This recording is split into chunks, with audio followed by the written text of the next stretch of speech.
Hey, welcome in. I am Jason Priester, allclemsontigers.com. 7 o'clock Monday night. We do it every week right here. Appreciate everybody that is tuning in. Um, Lot to dive into tonight. We're going to call this edition Overreaction Monday, man.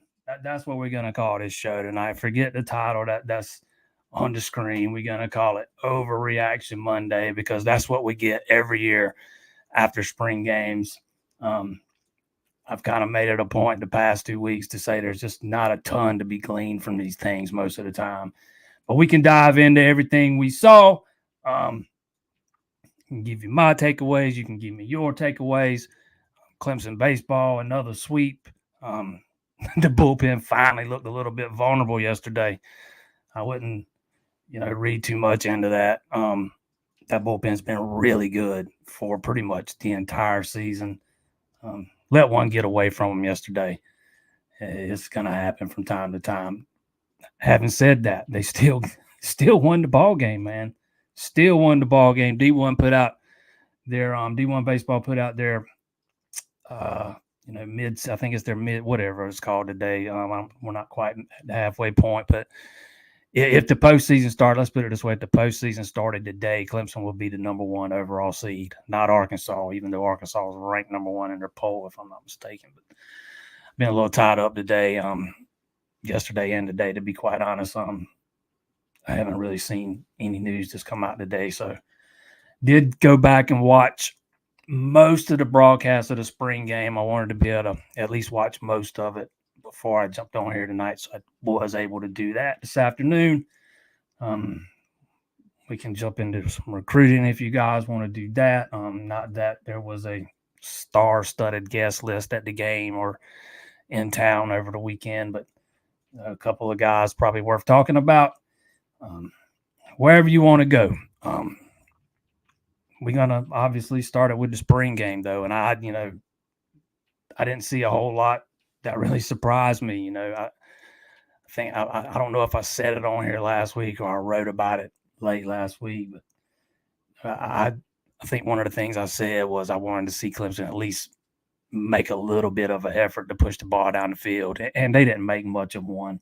I don't even know if you could say they made a little bit of effort. They took a couple of shots, but other than that, it was very, very vanilla. Yeah, and I know Trent Pierman was the star of the weekend, but he is not. I didn't see anything from him that surprised me. I saw him play in high school. The kid's a gamer. Period. He just doesn't have the size or the arm strength some of those other guys had, and if he had that, he probably had been a far more highly touted guy coming out of high school. A lot of schools put a lot of emphasis on measurables, and there are a lot of things that can't be measured, and Pierman's got those. He's got those traits. When I went back and watched the broadcast, I thought Klubnik was a little bit better than I originally had thought he was watching it live. Got off to a little bit of a slow start. I forgot. I think he only hit on 2 of his first 6, but I thought he settled in pretty nicely after that and played pretty well. I thought watching it live, I thought he put the ball in jeopardy. I think I counted 3 times, but going back and watching the broadcast, it was not as bad as I thought it was watching live. Again, I thought he settled in pretty nicely after the slow start, and then I think he missed on 4 of his last 5 or something like that. But he was 2 of 6 to start, and then he settled in and hit on 11 of 17, and one of those was the downfield shot to Adam Randall. But he still got to get better. Still got he still got another step he can take. I thought he was, the word I used to describe the performance was serviceable. But we're talking about Clemson. You're looking for more than serviceable if you're Clemson and you're trying to get back to being one of the premier programs in the country. you know. And one another thing that's not getting talked about a whole lot is is how good the defense was despite being split up. Um, so that's going to make life a lot more difficult on the offenses. Didn't think Chris Vizina looked all that great. But again, it's one practice out of 15. I've talked to, golly, I've lost count of how many people that have been to at least one practice, over the spring, and I've not heard anybody say one bad thing about Vizina. I don't know. Maybe it was just one bad day. We're not going to know. No way we'll ever really know that, for sure. But I've had recruits tell me that he looked really good in the scrimmages they were at. I know he's had some big moments in a couple of scrimmages from another guy I noticed, watched a couple of them, but it didn't translate to Saturday for whatever reason. He looks better than he did last year, though. I'll say that. And then there's Pearman. I think Pearman made a case to be in the conversation for the backup job Saturday. I thought he was that good. I mean, I've seen a lot of people suggesting he ought to be the starter. That's exactly why I say we ought to call this show tonight Overreaction Monday, because again, it was one scrimmage, man, and I know it's the only scrimmage fans get to watch, but it's still just one scrimmage. But like I said at the top, nothing I saw from him surprised me. The guy's football IQ is off the chart. He knows where to go with the football, and he makes quick decisions. And I think he put the ball in jeopardy once, by my count. So, tell me what you guys saw, what your concerns, what you liked, what you didn't like. Sammy Brown was as advertised, a sack on the very first play of the game. I actually paid a lot of attention to him Saturday, more than I normally would for just one specific guy, but he's always in the right spot. He's never out of position. His agility, sideline to sideline, is just, man, phew, that guy. He's going to be hard to keep off the field. But I also thought you got good performances out of Jamal Anderson, who probably still needs to add a few more pounds before the season gets here. But you can tell he's already been putting in some work in the weight room. But he made some good plays out there. That interception he had, man, that was a heck of a play. I originally thought he had tipped it up to himself, man, but he actually just jumped up and pulled that ball down out of the air. It was impressive, man. So you probably got a little more depth at linebacker than maybe some people thought, and I was thoroughly satisfied with how the ends played. I thought A.J. Hoffer was exactly what I thought he was going to be, and this was without Peter Woods even playing. I thought Denoff was solid. You know what you got in T.J. Parker, and I finally got to lay eyes on Darian Mayo for the first time Saturday, and somebody's been keeping me kind of updated on his progress and his measurables and stuff, and his height and his weight. And last I was told, I think I was told he weighed 265, and he looks every bit of it. He's going to be physically ready to roll, man. Didn't think there was a whole lot to rave about when it comes to the running game, but you didn't have Phil Maffa. Keith Adams didn't play a whole lot, and there was nowhere to run. That defensive line is just, it is deep, particularly along the interior, man. Stephon Green showed exactly why they recruited him. Looks like the red shirt year is going to benefit him greatly. I thought Capehart looked really good. No surprise, he's already flashed it. He just needs the opportunity. It just hard to get a good gauge without Moffa in there and without Adams in there, and knowing the defense you're playing against is not going to give up a ton of rushing yards no matter who the opponent is. You also didn't have Jay Haynes. So, I mean, you're down pretty much 3 running backs because Adams left, pretty early, didn't ever return. But I do think Matt Luke's got a little bit of work left to do with that offensive line. And even Dabo talked about it after the spring game Saturday. Said they still got some technique stuff to work on. Didn't think Linthicum looked bad, in the limited, snaps he got before he got hurt. Um, I was personally kind of encouraged by what I saw from Harris Sewell. I think he's got some talent there to work with, and once you get all those guys on the same side of the ball, um, and a full summer and a full fall camp under their belt, I still think those guys are going to be improved off of what we saw last year. Um, but again, that's this right here is why we're going to call it Overreaction Monday right here. Let's dive into it. We may be in a world of hurt at quarterback. Yeah, I don't know, man. Again, you're seeing one scrimmage out of the 15, and yeah, your quarterback still needs to.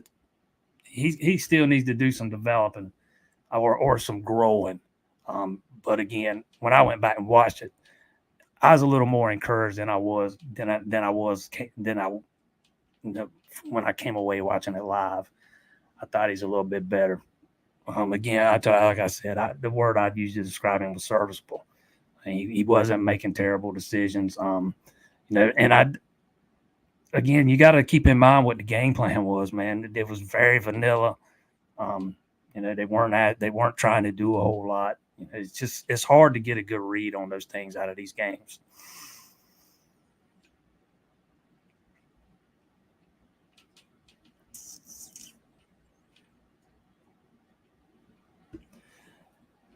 The only thing that bothers me is what we've looked like in the spring offensively was pretty similar to how the season looked. See, now I don't agree with this at all, man. I can remember some pretty bad showings from the offense in the spring game, a couple of spring games during the playoff years, man. And I remember people getting all worked up about, the lack of offense in a couple of those spring games, and then it just turned out to be nothing to worry about. And I know the same thing happens with other teams too. Somebody told me and somebody else had this same conversation the other day. I can't remember specifically which spring games they were, but it ain't like those teams during the playoff runs were lighting it up every year in the spring game. Clemson's got to the point now they don't do much during these spring games, man. That was about as basic and as vanilla as you could get, and you didn't have your whole wide receiver core pretty much missing your top three running backs. Start center goes down pretty early. It's hard. It's hard to take away a whole lot from those things.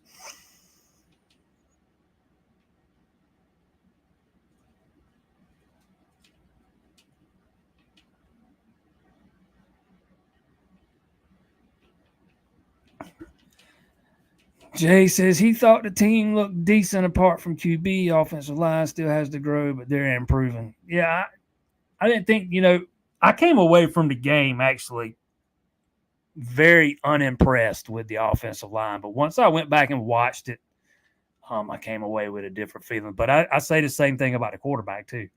Again, once I went back and watched the television broadcast, I didn't think Cade was bad. He wasn't great. He wasn't bad. He was good, or he was okay. He was. If you want to get back to competing for a national championship, you need him to be great. But I don't know that this team's going to be competing for a national championship. I'm of the opinion they probably are still a year away from that. But that's just me. But yeah, I didn't think he was bad. I didn't think he was great. I think he was somewhere in the middle.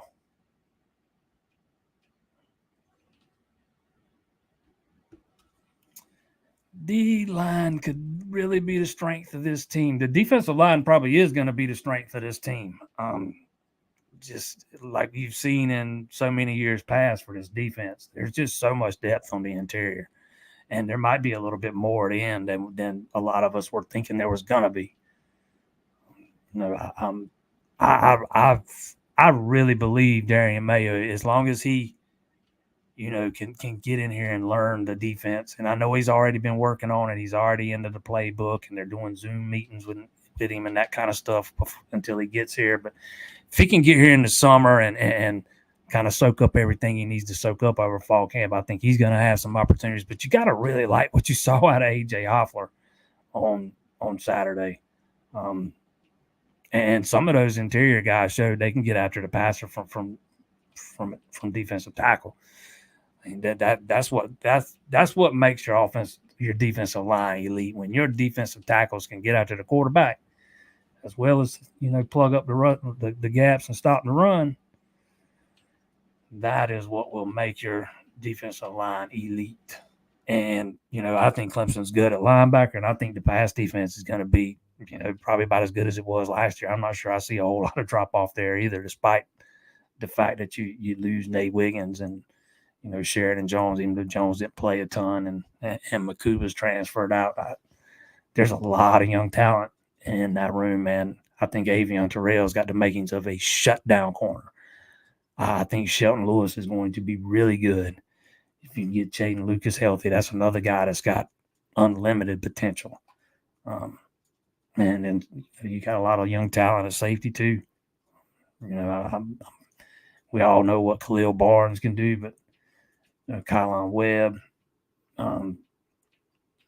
Sherrod Koval, when they get him back in the fall.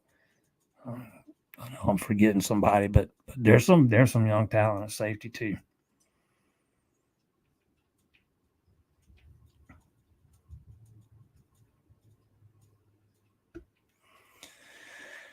Cade has to get better with his decision making. Remember, we've seen people perform great in the spring game and not see the field in the season. Banks, Pope. Oh, we've seen that many times. We've seen many spring game superstars that were never heard from again. Especially if you're an older Clemson fan and go back a bunch of years. But yeah, I thought Klubnik's, when I watched it live, I thought there were 3 or 4 times that Klubnik really put the ball in jeopardy. But when I went back and watched it, I kind of changed my mind on that. I thought he did once, maybe twice, but it wasn't as much as often as I thought. And I'm not sure the interception was on him. I think that was a route Adam Randall was supposed to break off. And either way, it was a miscommunication. But yeah, there's a lot of guys over the years who have had outstanding spring games and, again, never to be heard from.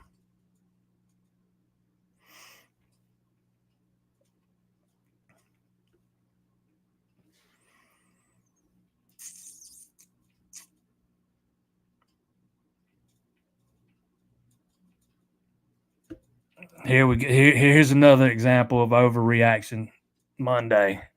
Downfield to Randall should have been a TD. It was underthrown. We just get to the point where we overanalyze everything.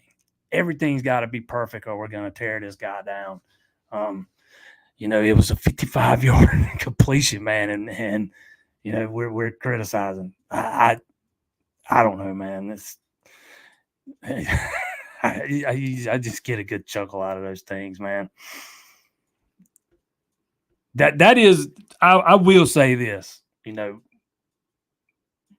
deep ball is not one of Klubnik's strengths. He puts a little too much air under it sometimes, and they tend to be a little shorter, allow the defenders to catch up with the receiver or whatever happens. But they do tend to hang up in the air. But it is what it is, man. I mean, I'm not going to sit here and overanalyze and get overly critical on one throw. And it wasn't that underthrown, man. Yet, I mean, did he hit him in stride? No, but we see that from quarterbacks all over the country every week on a throw. I mean, he picked up 55 yards, man, on one play. How many times you see that offense do that last year? They would go weeks without picking up 55 yards through the air. Heck, sometimes it take them a whole half to pick up 55 yards in the air last year. You hitting a guy for 55 yards down the field is progress.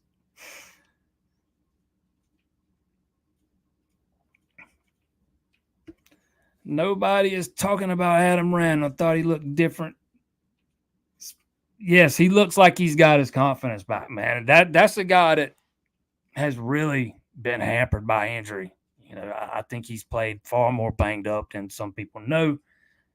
Even after the knee, he comes back from the ACL during his freshman season, hurts one of his hands. Then he ends up hurting another hand injury last year, and I think you know, I think he kind of got stuck in a rut. But he seems to have come out of it. Yeah, I liked what I saw from Randall on Saturday, but for me, the receivers that's not getting talked about a lot, who you could tell makes a difference in this offense, is Antonio Williams. He's got his burst back. He looked explosive out there on Saturday.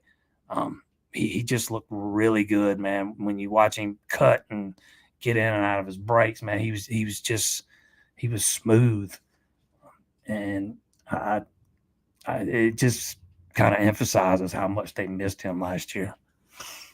Yeah, I liked what I saw from both those guys.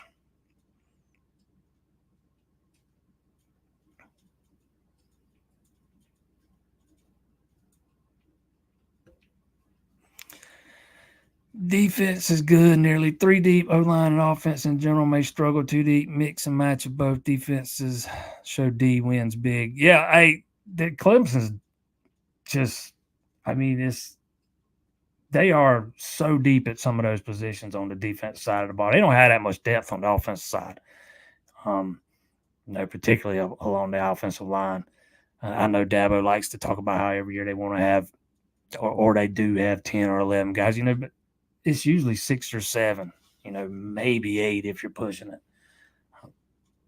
I remember Matt Luke talking about depth.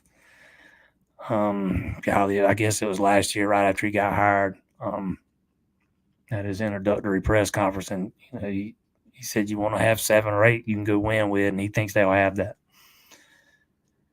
Another key will be keeping those wide receivers healthy, man, which they've not been able to do for 2-3 years now. And I know they were missing some guys on Saturday, but it's not like any of them were. I don't think any of them were new injuries. It was all things we already knew about, like Stellato needed to get his shoulder cleaned up, or Tyler Brown, who's been back, at least partially back to practice, who's coming off of surgery, getting his injury from last season repaired, and then the Noble Johnson's ankle from the accident earlier. I'm probably forgetting somebody, but at least it's not something new. And something else we haven't mentioned. At least you didn't see any serious injuries yesterday. It looks like you came out of yesterday pretty healthy.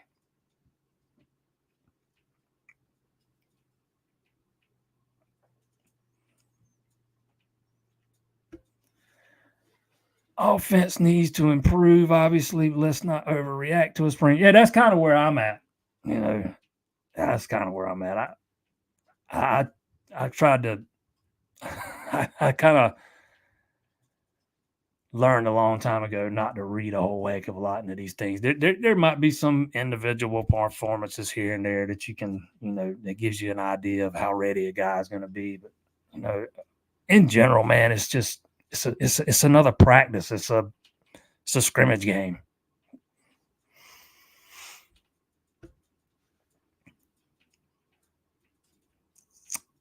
Defense is as advertised. Offense still looks like everyone is scared to compete with the defense. No confidence. Yeah, we watched two different things. I don't see guys out there scared to compete. That would probably be one of the last things I'd say.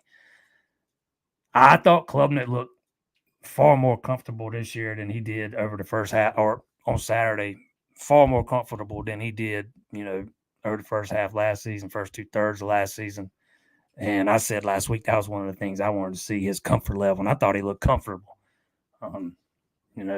He's one of those guys that he has so much belief in his arm that he's going to try to fit it into some windows he probably shouldn't. And those are going to be things, if you're riding with Cade Klubnik, those are going to be things you have to live with, because he's going to do it. Fortunately, you've got a defense that's going to probably allow you to overcome a lot of that kind of stuff when he does make a mistake doing that. But I thought he looked comfortable. I thought he Again, after I went back and watched it, I didn't think he made a whole bunch of terrible decisions or anything. And I definitely didn't see a guy that was scared to compete. I didn't see any offensive linemen that were scared to compete. Matter of fact, I saw Blake Miller absolutely destroy somebody. I forgot who it was now. But, yeah, I saw some nastiness out of that offensive line. I think the I think the want to's there. I think the effort's there. I think the physicality's there. Now you got to clean up some of the technique stuff.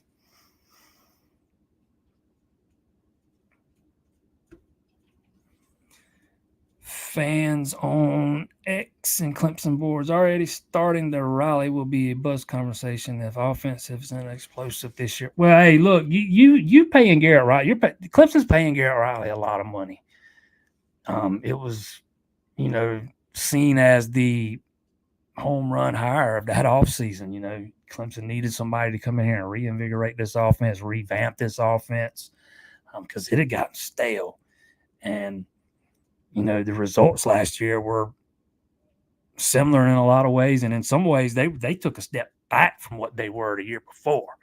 So I'm not going as far as saying as Garrett Riley's a bust if the offense isn't back to top 10 or top 15 this year, because I'm not expecting it to be top 10, top 15. But I do think that the pressure amps up on him a little bit. I think it'll help once he gets some more of his guys in here that he sees as a fit for what he wants to do. But for me, the biggest things are what are you going to get from the quarterback and what are you going to get from the offensive line? How much of an impact Matt Luke's going to have on that offensive line is going to have a whole lot of, it's going to factor in a lot into how successful this team is and how, if they're good or if they're great.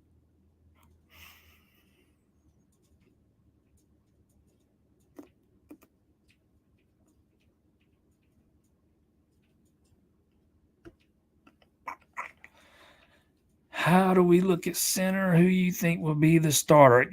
I don't think that's decided yet. I think there is a lot of competition left to be had there. It's been a very long time since an underclassman won the job at center for Clemson. A long time. I think the odds are stacked against Harris Sewell of winning it coming out of fall camp. He might can win it, as we get into the season. But, again, we didn't get to see much of Ryan Linthicum.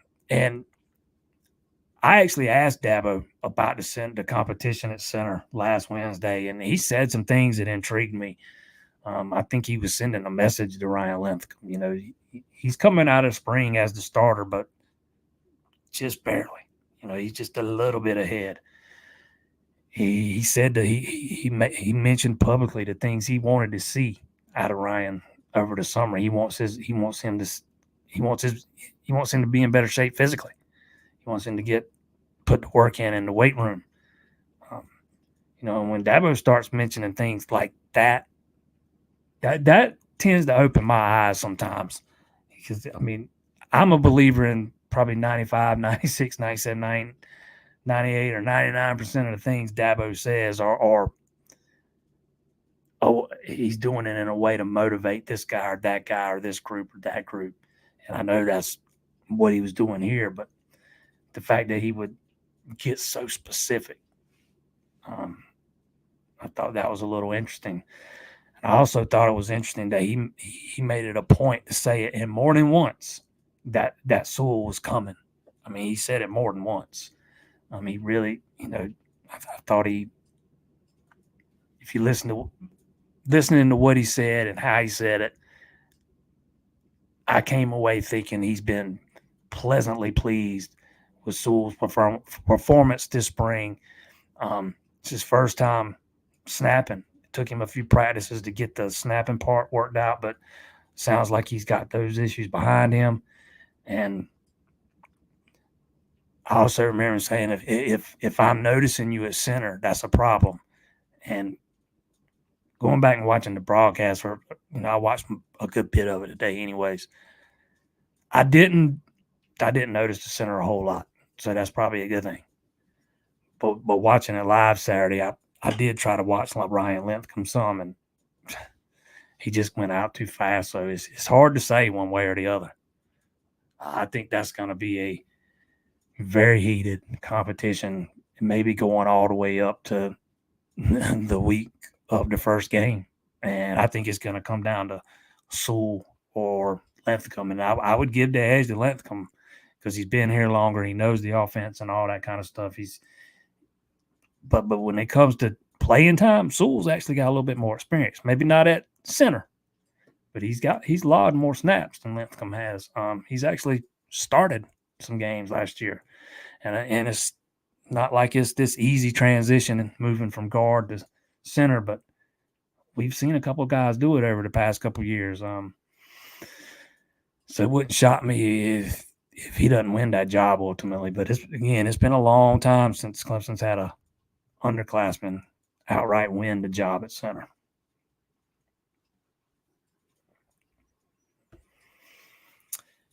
Randall Williams, Wesco did mostly well with Pyramid, but excited to see full wide receivers and tight ends go. I thought Randall and Williams and Wesco did well no matter which quarterback was on the field. Again, I thought Antonio Williams looked extremely explosive to me. Just watching him, even when the ball's not in his hands, just watching him run routes and stuff. I already touched on Adam Randall. Surprisingly, we're over a half hour into this thing, and we've not mentioned Brian Wesco yet. But yeah, he's exactly what I thought he was going to be. He's going to be a guy that's going to help this offense, especially when it comes to picking up chunk plays. No, he didn't have any explosive plays Saturday. But, man, if you watch him, he is a very smooth route runner. And his speed, jeez. If you were sitting in those stands watching him, you can see the speed. But he's still got to get bigger and stronger. He gets blown up out there blocking on the perimeter. So I don't know that he's going to be a guy that's going to be in here starting this year. He's going to be a guy that's going to help you. He's going to help this passing game. I'm kind of with Blaine here, man. I'm not saying the receivers are what they were in 2016 or 2017 or 2018 or 2015, but that receiver room's it's taking a little while, but they're kind of slowly building it back up. Receivers are hard, especially when you're not doing the pay for play and getting into bidding wars. It's a hard position to recruit. So that just makes the evaluations that much more important. And it also makes the development that much more important. But I think you're starting to see some of the fruits of that labor pay off with guys like Randall, and because I think Antonio Williams is going to be a different player than he was as a freshman. I mean, I just think he's developed that much. And then I think you got some guys with some, let's say, dynamic skill sets that are just going to add to this room, guys. We all know we know what Stellato can do, and I don't think he's shown his full capability yet. That guy's probably one of the fastest receivers on the field, and he's got. I'm not just talking straight line speed. I'm talking about football game speed. I'm still a guy that's going to have to see Cole Turner make this big impact before I believe it. But he's a guy.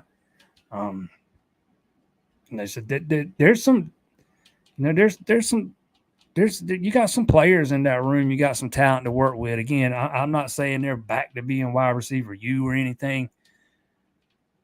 But when you add Wesco and then you get TJ Moore here in the summer and add those two guys to what you've already got, I think Clemson's wide receiver room is going to surprise some folks.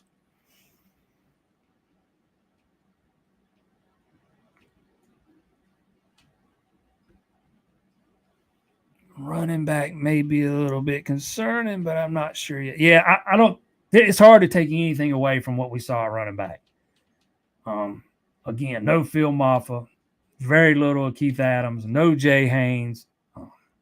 I tell you what, Peyton Strecco, I thought he looked pretty solid, although he's a guy that will look good in the spring game, and we'll probably never see him again. But um, no, he was a little he was better than I was expecting. He's he's got a little bit of explosiveness to him.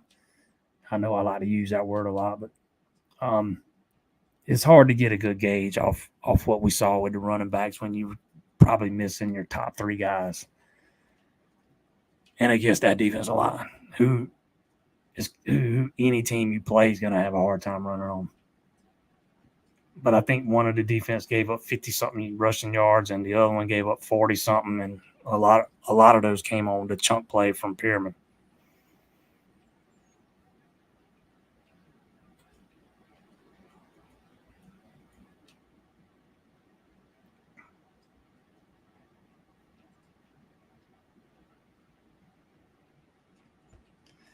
Exactly. Hard. That's kind of my position on it. It's kind of hard to judge that without Maffa or Haynes. They didn't, like you say, they didn't even take a snap. I don't even. Heck, I got it right here. Let's see. Oh, I did have it. I take that back. I had all the stats pulled up right here.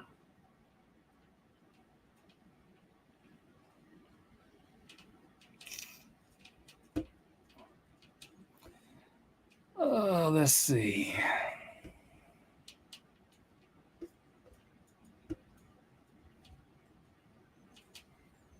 Keith Adams he only has 6 carries. Um, actually, it was a couple more than I thought he had, but then when your stable of backs consists of Jarvis Green and true freshman David Ajamame and true freshman Peyton Strecko and Kevin McNeil and Tristan Rigby, it's hard to get a good gauge off what we saw.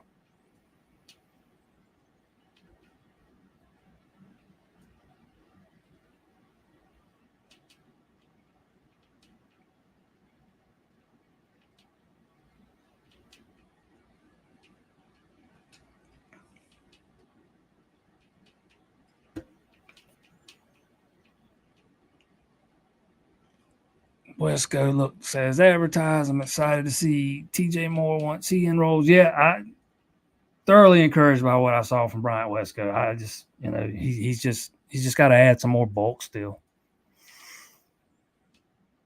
And when TJ Moore gets here, he'll be physically ready to go.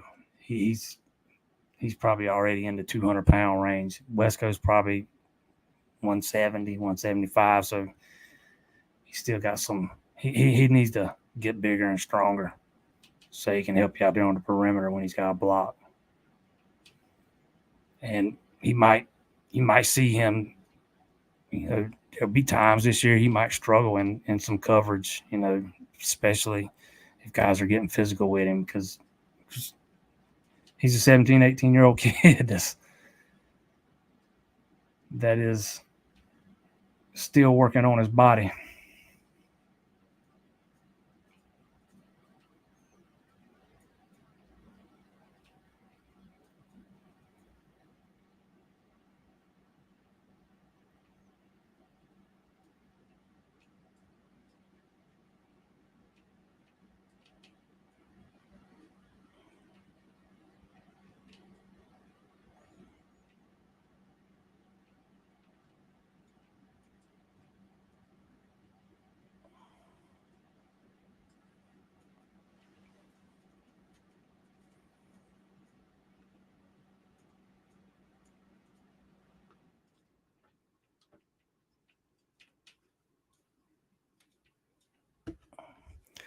Hopeful with Cade, if he could stop the boneheaded plays, he could. I didn't see any. I didn't see any boneheaded plays Saturday. So again, you watched something different. You saw something different than I did.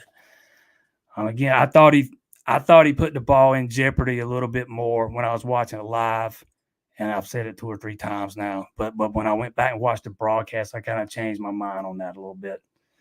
I didn't think he was as bad about that as it was watching it live.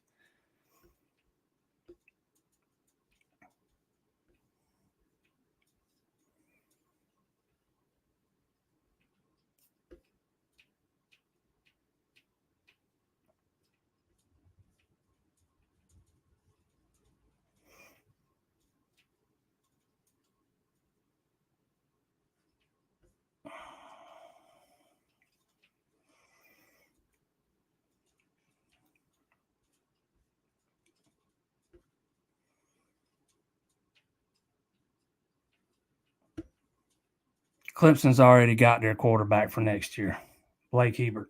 He was actually there Saturday.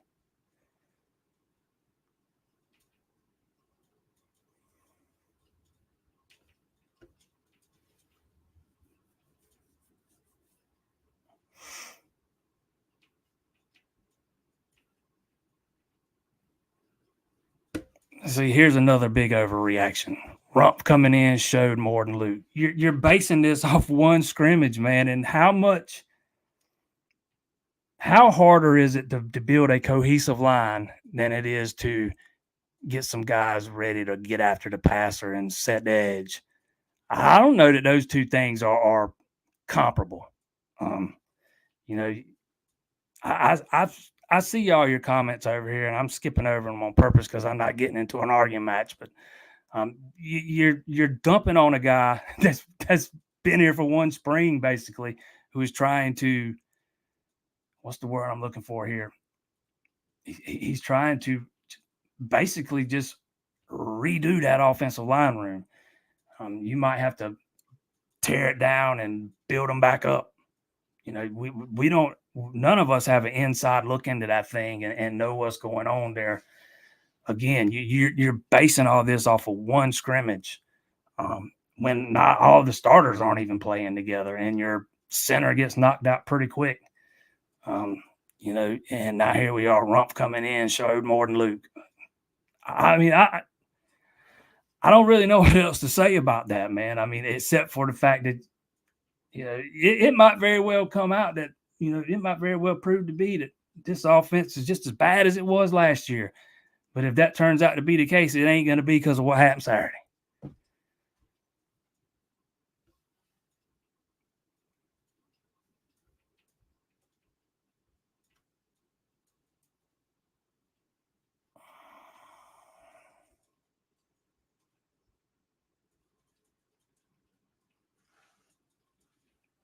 That's another thing that surprised me a little bit when listening to Dabo talk about the kickers the other day, when he said Gunn was actually a little bit ahead of Hoosier. Now, again, I think most of what Dabo says is for motivational purposes. And that's probably what this was too. But I kind of like what I saw from both kickers. I know Gunn missed a long one. I think it was 55 yards, and then he missed his next one after that. Other than that, I thought he looks like he's gotten over that mental hurdle that he was struggling with last year. And I thought Hoosier, there was one of his longer kicks that I thought was a little low, but other than that, I thought he was solid too. This time last year, it turns out you didn't have any kickers. Now maybe you got two that you can rely on. But kind of like the battle at center, I think that's something that's going to extend on into the fall.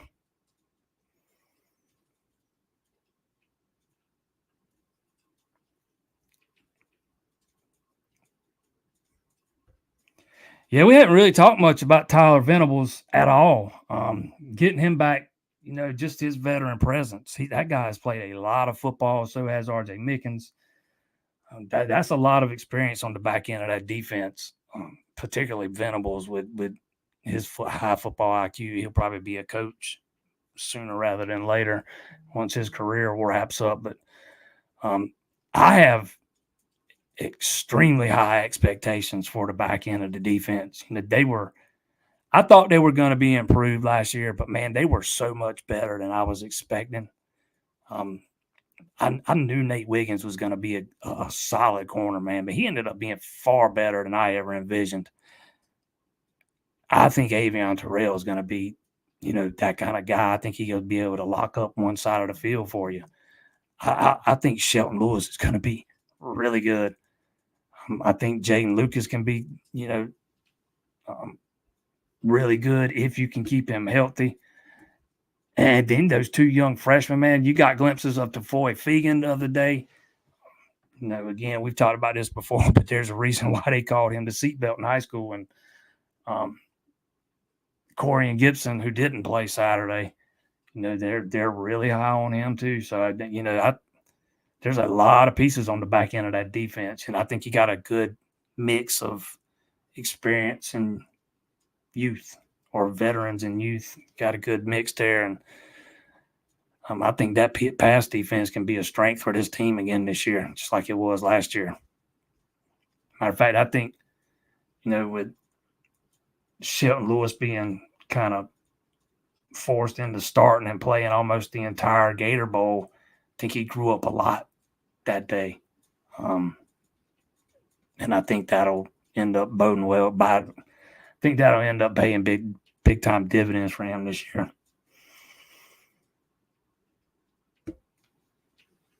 Assuming Wesco is going to emerge and maybe Cole Turner returning, do you think it's going to be hard keeping them all happy with playing time? Oh, I can't answer that. Obviously there's only one football, but if you can move the ball on offense, man, it makes things so much better. If you're having success. But if you're discombobulated and you're struggling to string first downs together like this team was at times last year before last, then everything kind of gets amplified. Matter of fact, we're seeing some evidence of that here tonight.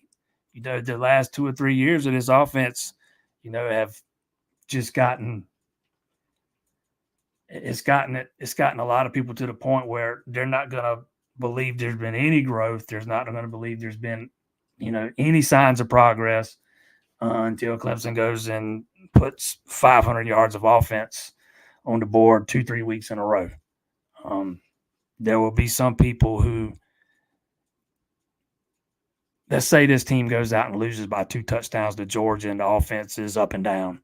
No matter what happens the rest of the way, there will be people that judge the entire season based off what happens against Georgia. This program has taken a step back from where it was in 2015, 16, 17, 18, 19 and 20. I don't think there's anyone out there who would argue that fact. It's taken a step back. And I think there are a lot of reasons that factored in to it playing out that way. But I do think they've made a lot of steps in the right direction to get them back to where they can compete at the highest level. I'm not sure they're going to be that this year. And I'm not sure it'll be fair to judge everything based off what happens against Georgia in game 1. Because I don't know that this team, even if they win the ACC and lock up a playoff berth, I'm not convinced that this team's going to be able to compete against the Georgias or the Ohio States. I'm just not sure they're back. I might be proven wrong on this, but I'm just not sure they're back to that level yet. I still think they're at least another year away from that. But again, I do think they've done a lot of good things into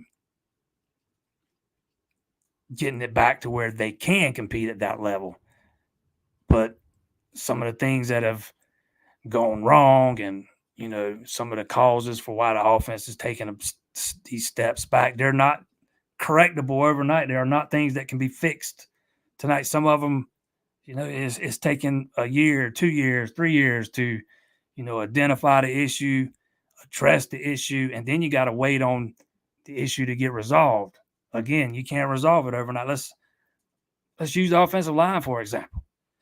You see you got a problem last year, more so than you would have thought, if you were watching this team in 2022. I mean, don't get me wrong, the offensive line wasn't elite or anything, but it wasn't as bad as what we saw last year. So you address that problem. And again, I think you bring in a guy who's probably one of the best at what he does. And, we've already got people saying, whatever the comparison was to Chris Rumpf a minute ago, when it's apples and oranges comparison, it's going to take time to rebuild those things. And it's the same thing with the wide receiver room. I think Clemson, missed on several big time wide receiver recruits. They signed some really talented guys. They signed some highly rated guys, but there were several of them that did not pan out. And it's not because Tyler Grisham was coaching them.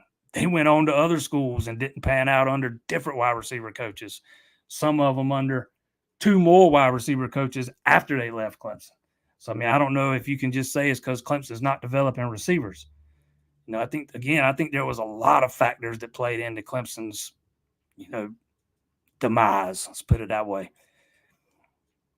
And when you're having those kind of struggles, I think everything gets amplified, and it can lead to some, discernment in the locker room, or and not, I don't want to say animosity, but let's just say some unhappiness. But if you could get this offense back to, having some success and being able to move the ball and put up some points, and I think that will go a long ways to keeping guys happy. Are you going to keep everybody happy? I mean, it just depends on the temperament of that guy. But I think most of the players in that room, at least as far as I know, they're mostly team guys and not me guys. So the hope would be that that they would put the benefit of the team ahead of their own personal interest. But if you end up with a guy or two like that, they usually tend to weed themselves out. But I just can't answer that one for you. But I will say, if you're having some success, I do think it makes things a whole lot easier in that regard.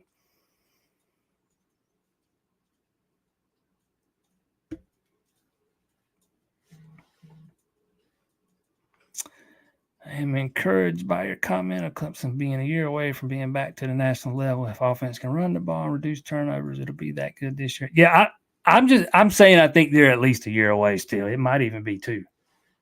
But I do think they've done a lot of good things to address the deficiencies.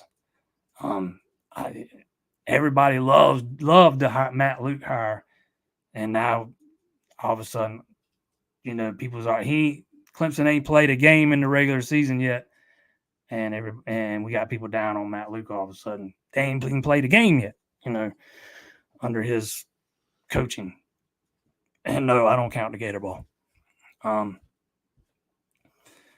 just don't think there were some things that got wrong in this program, or things that kind of snowballed and dropped off, and those are things that you can't fix overnight, man. You got to identify the problem, then you got to address the problem, and then you got to let the solution play out. It kind of is what it is, and not everybody will be happy with that. And a lot of this team's success this year is going to hinge on the play of the quarterback. I'll be the first to admit, Cade Klubnik is not anywhere close to being where I thought he'd be at this point in his career. I don't think he's as bad as some people make out. He's still got a lot of improving to do. I don't know that I'm convinced that, and at one time I thought he was a guy that could come in here and help lead this team back to being one of the premier programs. I'm not convinced of that anymore. He's just, the success he's had in high school just has not translated. You watch his high school film, you watch him some of those state title games, he looks like he's got that it factor. He just kind of oozes that moxie, but it's not translated to this level for whatever reason. And it's hurt this, it's during his first season running offense, it's hurt. And same thing with DJ Uyunglele. If Klubnik doesn't work out, then you've missed on 2 in a row, and that really sets you back. It don't matter even if you get your offensive line up the snuff. If you ain't got the quarterback, it's not going to matter much. But yeah, I do think Dabo's done a lot of good things to address some of the weaknesses that had popped up over the past few years. Again, he addressed the offensive line, made a change at defensive end, scrapped the old offense and brought a guy in here to revamp the whole thing. So you got a head coach that is at least acknowledging the problems and trying to do something to address them.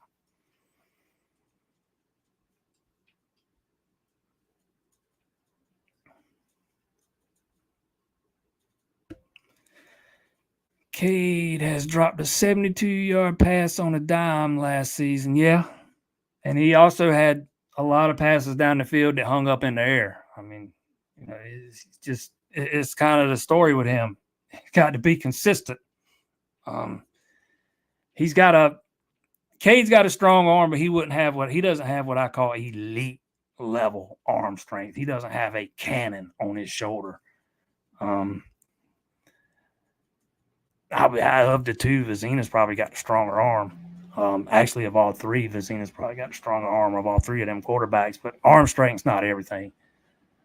I just mean at times he puts a little too much air under his balls or his deep balls.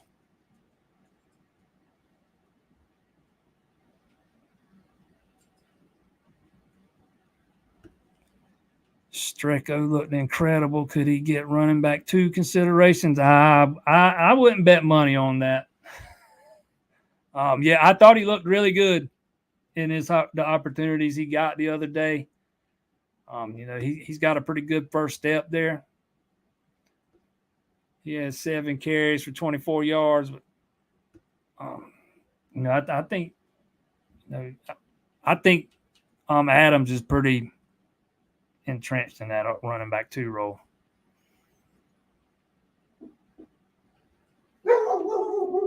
Somebody's knocking on the door. Y'all hear the dogs? Wide receiver play looks like it won't be a good excuse this year. Happy we're fixing these issues one by one. I didn't think it was a great excuse last year. How many times did you hear me say that there were guys open down the field last year and windows to throw into, but the quarterback never saw them, never looked at them, or whatever reason. I think wide receiver play was better last year than a lot of people made out. I do think they've got to be better in their perimeter. They're blocking out on the perimeter, and that is, something that is going to be worth watching this year. But you add Wesco and TJ Moore to that wide receiver room, which I think is pretty solid. I mean, I'm not saying it's elite, but it's pretty solid. But when you add 2 guys like that, you are then adding some elite to that room. Those are 2 guys who I think can be elite receivers at this level. It's just a matter of how quickly they get there. And I thought we saw some flashes up from Wesco, even though we only had the 3 catches, and I know he had a drop. That little over-the-shoulder catch he hauled in was a thing of beauty. And but you also see him do some good things just when he's running routes and the ball's not in his hand. It's a lot of things, a lot of encouraging signs. Just put it that way.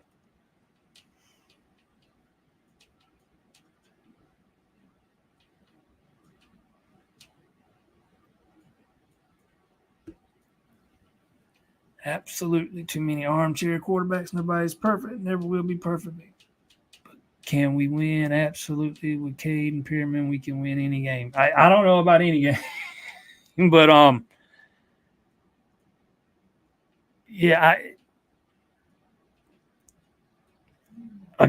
don't think Cade was as bad as some people made out Saturday. I still think he's got some growing to do. And Vizina has probably been better this spring than what he looked like on Saturday. But I would take this chance right here to remind people that I have said for a long time that Vizina was going to need at least a year, maybe 2, before he was ready. That's how raw he was coming out of high school.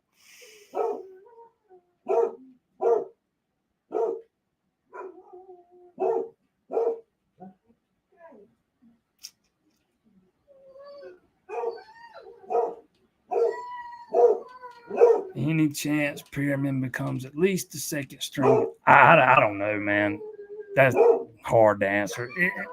You could always have a situation where one guy's the backup on paper, but when you actually need a backup because of an injury to your starter, you actually go with the other guy.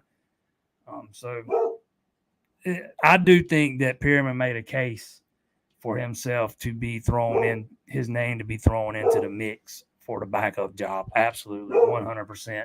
But I'll say the same thing about him as I said about Vizina. It's one scrimmage, basically one more practice, out of 15 you get in the spring. And heck, Pierman didn't even practice in the first 3 practices, I think it was. No, he wasn't even there. I know the day I was there, he wasn't there. That was the very first practice of the spring. It was just um, Vizina and Klubnik and I forget the other kid's name, one of the walk-ons, but I think he was sick or something. I forget. But I said at the top, man, Pierman, he didn't what he showed Saturday didn't surprise me at all. He looked like the same dude as he did at Daniel. The moment don't ever look too big for him. You know, again, he's not the biggest of guys. He's a little on the undersized side. He does not have the strongest of arms. Now you can see that when he's throwing the ball, but he gets it out on time. He makes good decisions and puts it where it's supposed to go. You can see his football IQ's off the charts, and he's got some mobility. You know, he can move. He can move around and make some things happen with his feet. And we saw that on Saturday in a game that was designed for not letting the quarterbacks have any ability to scramble. Matter of fact, that long Pierman run probably should have been called down earlier because you're supposed to be called down when you get one hand on the quarterback. I didn't ever watch the replay in slow motion or anything, but it looked like somebody got a hand on it. But anyways, he showed he's got some wheels, which is an area that Klubnik's kind of struggled in. You know, Klubnik's got really good speed, but his straight line speed, and he's not very agile, man. He's not very good at making people miss, you know, and he tends to go down as soon as he gets hit the first time.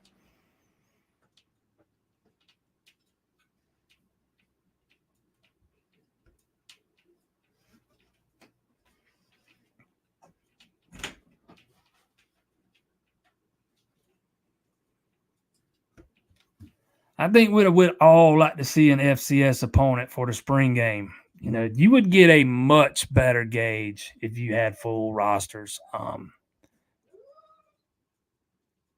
Still probably wouldn't see a whole heck of a lot, you know, when it comes to a game plan and those kind of things, because nobody's just going to put anything on tape that your opponent in week 1 could use. But, you know, it'd probably be better for the fans, and, you know, you can get a better idea about some things. But maybe we get to that one day. Confidence in his arm means he probably tries throws that are too tight.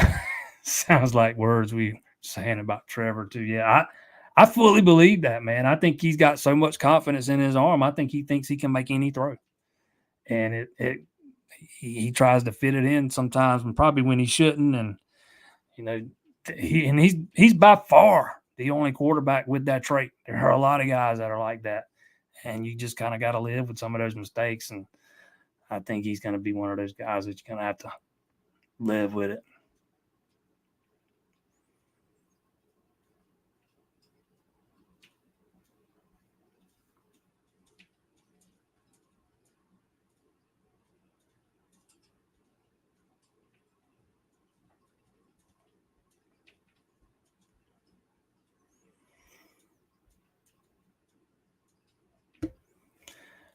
Riley ran Dyke's offense better. He is running Clemson offense. He will grow as an OC and get better. See, I don't know what this means. Yeah, he was running Sonny Dyke's offense at TCU. When you say he's running Clemson's offense, I don't know what that means. You know, he came in here and kind of redid the entire offense. It's kind of his offense now. It's going to always be called the Clemson offense. Don't get me wrong, but this is not still the same offense from Brandon Streeter and Tony Elliott.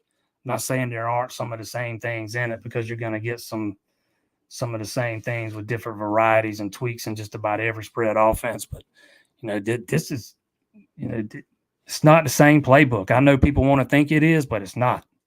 Yeah, you could go back, and last year you could see a lot of the differences. And I'm not saying that's what you're saying. I know a lot of people think that he just came in and started calling plays out of the same playbook. Golly, they probably ditched more than half of what was in Clemson's playbook, just scrapped it all. but he revamped a lot of stuff. There was a lot of things they did last year that we hadn't seen Clemson do in years. Um, you know, but I'm not going to dive too deep into that rabbit hole. We've talked about that before.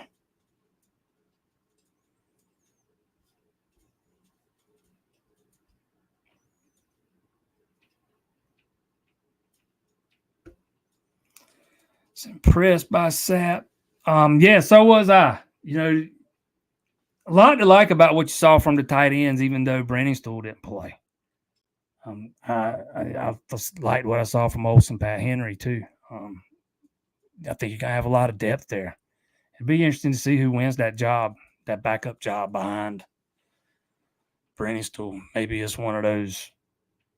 You know, you see them both on the depth chart with the "or" between their name.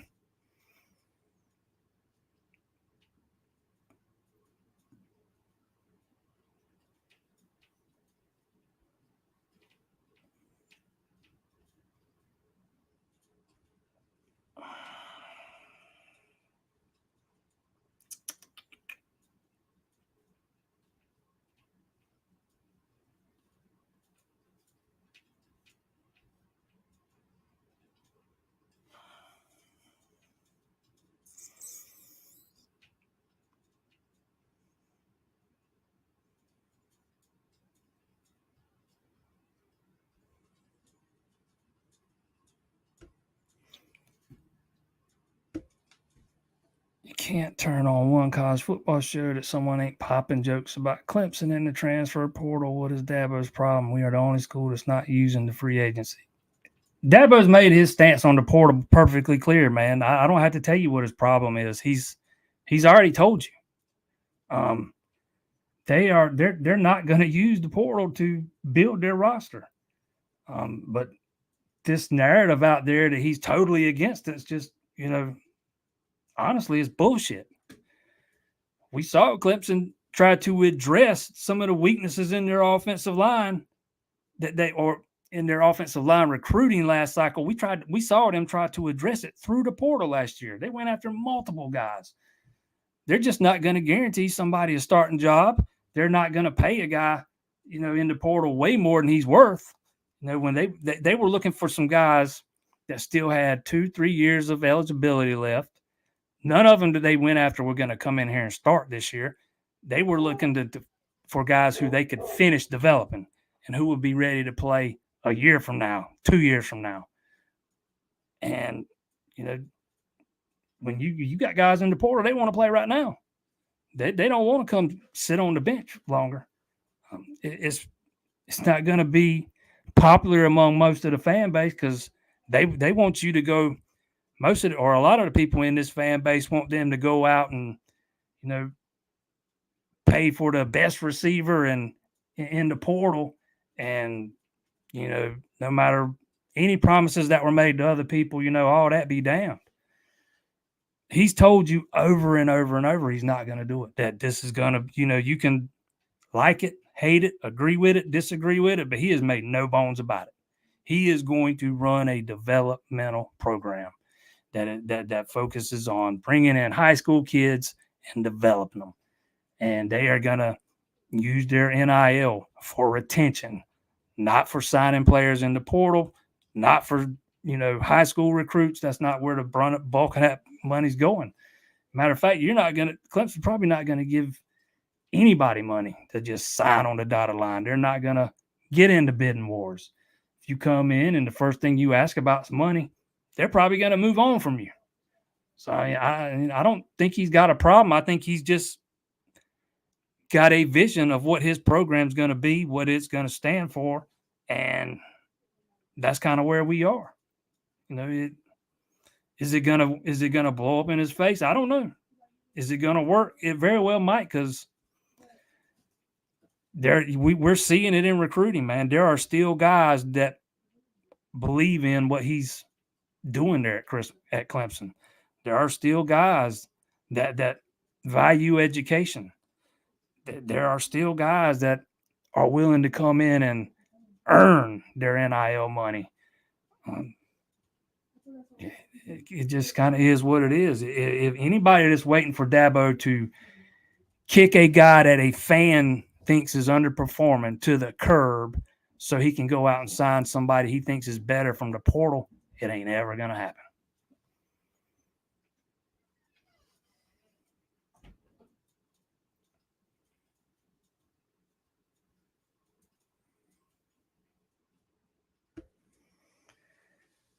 Biggest question mark out of the spring game.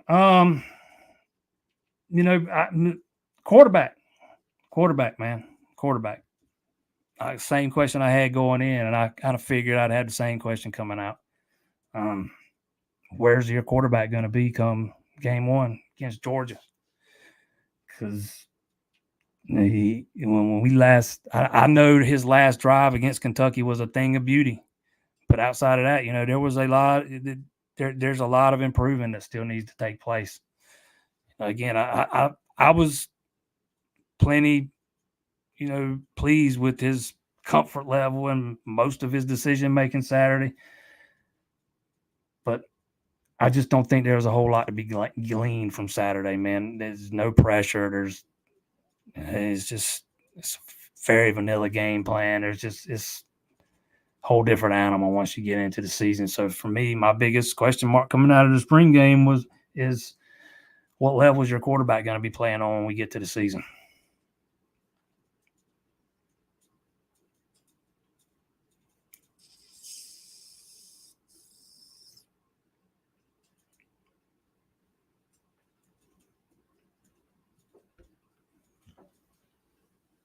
Noticed the running backs wanted to bounce. Davo even caught. Yeah, they wanted. They wasn't there. They didn't have no gaps to run through, or it didn't look like they did, anyways. Do you think Ajama May needs a year? Probably. That doesn't necessarily mean he'll redshirt this year, but I don't think you're going to see him, being fed a bunch of carries or anything. He's probably going to need a year.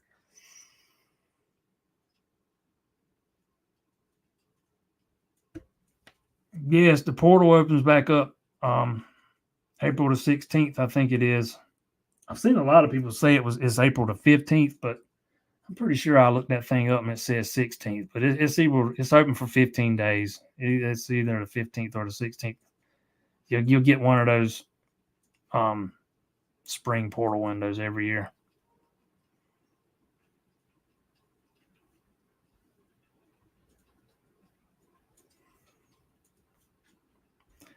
And I did get another recruiting question via email.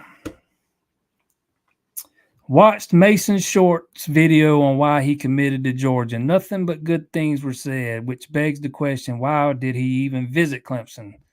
Still believe Clemson's offensive line recruiting is all bark, no bite. Again, you are judging a class 6 months before signing day based off of one guy who committed elsewhere and who while he definitely showed some legitimate interest in Clemson, which is why he visited 2 or 3 times since the beginning of the season. I forget how. I know he was here for the elite retreat. I know he was here at least once during the spring. Can't remember if it was twice, but he was here 2 or 3 times since January. And those are all trips he had to pay for out of his own pocket. You do not do that to schools you have no interest in.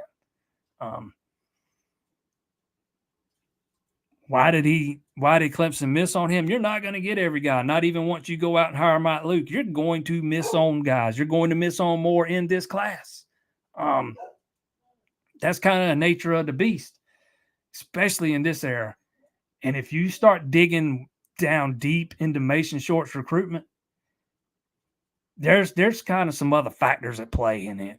There were some other factors at play here that were kind of pushing him to Georgia. The kid's also from Georgia, grew up rooting for Georgia.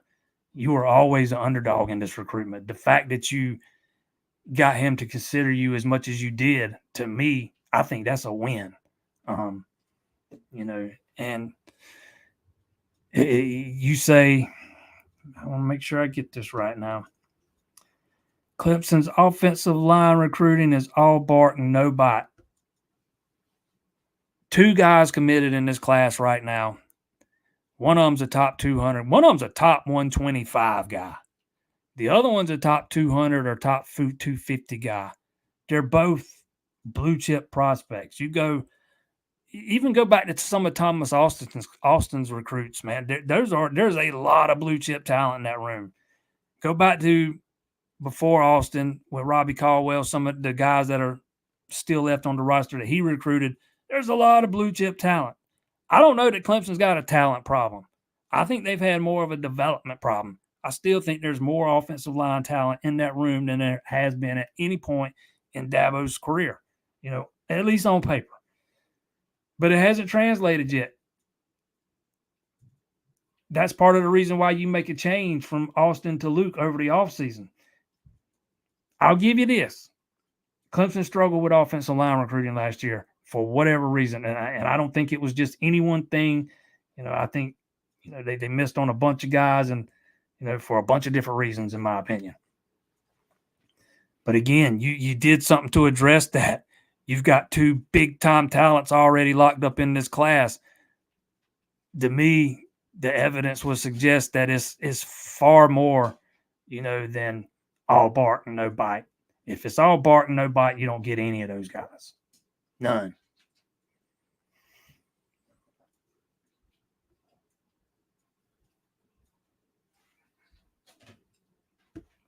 From what Luke had to start with, that's not even a fair comparison.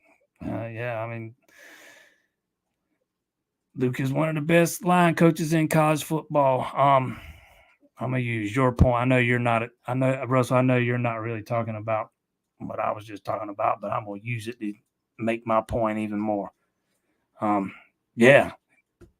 Luke's he's considered one of the best offensive line coaches in the country. He has proven that he can develop offensive linemen. He has developed multiple guys that he's putting into the NFL or has put into the NFL.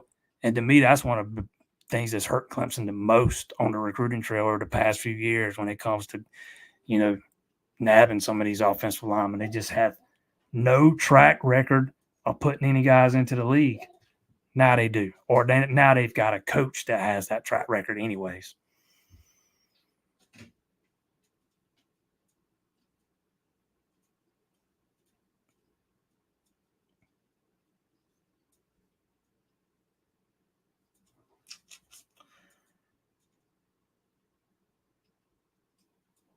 O-line showed more toughness than before. D-line looks great. If the offense gets better this season, they were hard to beat. Yeah, I thought there was plenty of toughness with the offensive line.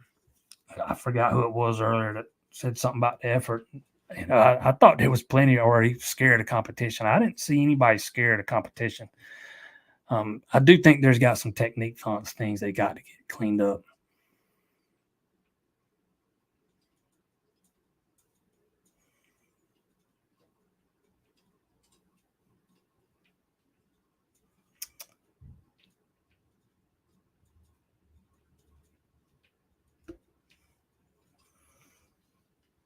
Delusional take. Do you think there was a deeper meaning behind Dabo not playing the bigger stars? Maybe looking ahead to April 15th? Nah.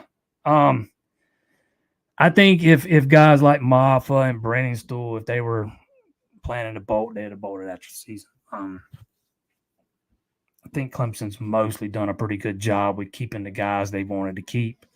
You're not going to always keep them all. Andrew Makuba is a great example of that. But I think overall, in general, they've done a really good job when it comes to roster retention, and that's where Dabo chooses to focus most of his NLL efforts at, and it's kind of paid off. You're not ever going to keep everybody, but Clemson's been hit. They've not been hit by portal departures nearly as hard as a lot of other schools have, and I'm not saying nobody's going to transfer out, but I don't think that's why nobody played Saturday.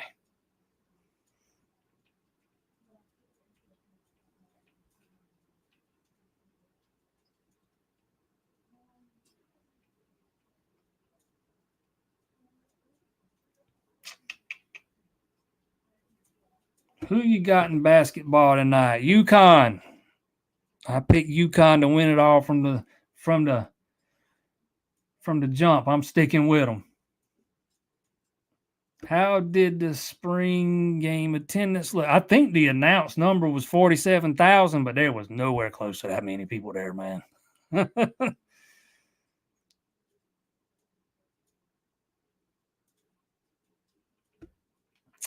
Any whispers on basketball team as far as recruiting or transfers? You know what? I actually think we're done with with the guys transferring out, which is a win, big time win for Brad Brownell, because I do think, when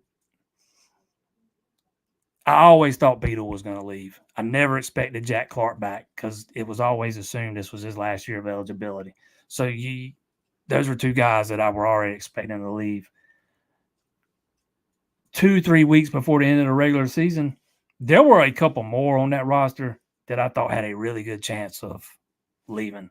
And now it looks like you've done whatever you needed to do to keep them on board. And I fully expect Clemson to bring in a couple of transfers, but who it's going to be, I have no idea yet. Do not expect Hunter Tyson's brother to come to Clemson. He's getting looks from North Carolina, Duke, Kentucky. It ain't going to be Clemson that he ends up playing for. But for right now, the good news is it looks like you're not going to lose anybody else. You got a top 25 signing class coming in. And again, I think you're probably going to, I think you got room for 2 guys right now. And Brad Brownell's done a really good job when it comes to navigating the portal, and he's got, they do a really good job of,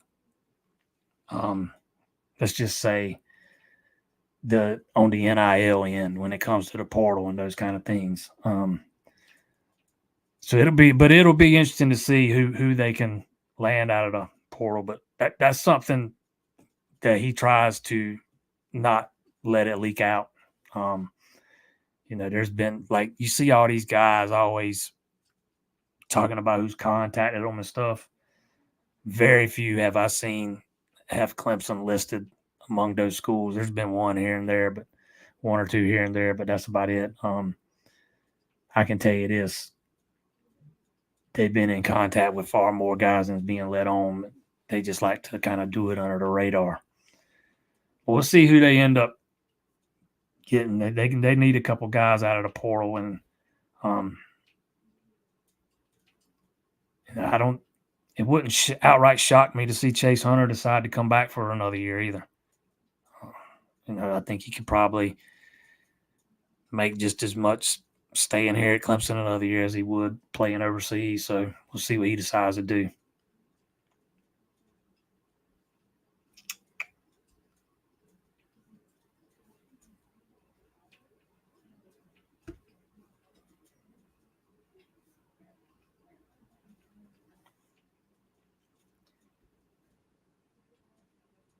You know what? I forgot to do my plug, man.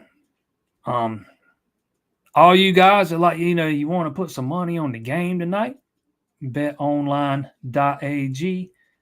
Use the promo code ACCTV. If you are looking to place your bet for March Madness, the NBA, NHL, MLB, college football, or any other sporting events, go to BetOnline.ag and enter the code ACTTV for a 50% welcome bonus up to $1,000. With the earliest lines, biggest bets and fastest payouts, BetOnline.ag is the place to go. Don't forget to use the code ACTTV.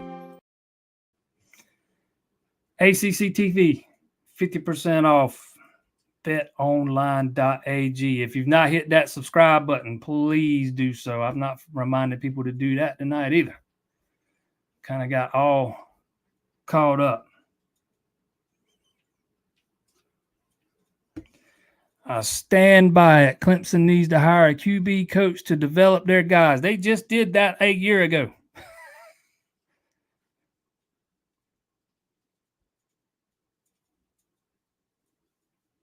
Garrett Riley, the offensive coordinator, is the quarterback coach.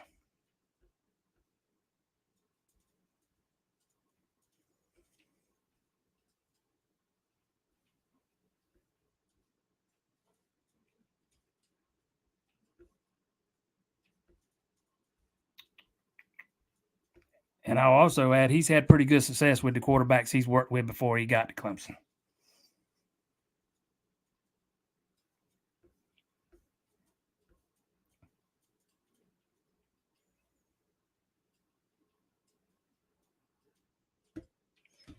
No, Garrett Riley is not the running back coach.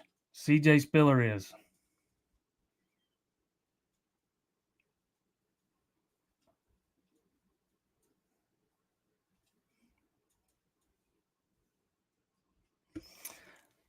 Love the offensive line from Pennsylvania. I'd take him in a heartbeat. Yeah, Michael Carroll. I would fully expect him here for the official visit weekend. I haven't locked that down and confirmed it 100%, but I would be very surprised if he's not.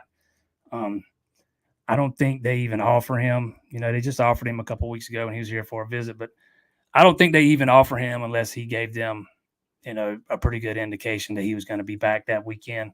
Tried to reach out and talk to him, but I've not been able to get him. Probably the biggest name that was there this weekend was Zay Thomas, big-time defensive back. He was supposed to be here Saturday, but he ended up moving that up to Friday, he told me, because he had I think it was a Rivals camp on Sunday he had to get back to, and he couldn't find a flight out to get back home on time, if he'd have come up here for the game. So he decided to come on Friday and did his visit Friday and left out Friday, and he was home in plenty of time for his camp thing on Sunday. He left town with an offer. Think he's another guy that'll probably be back here for that official visit weekend. Jordan Gidron, 2026 wide receiver. He was here this weekend. That's another guy that I think's worth watching when it comes to time for Clemson to start handing out offers, even though sometimes they kind of they slow play some of these in-state guys, but Gidron's been here a couple times already this spring. He's been to Clemson numerous times. He's out of Ridgeview. But spring game, they don't use that as the big recruiting event like the way they used to now, since they do the junior days and stuff.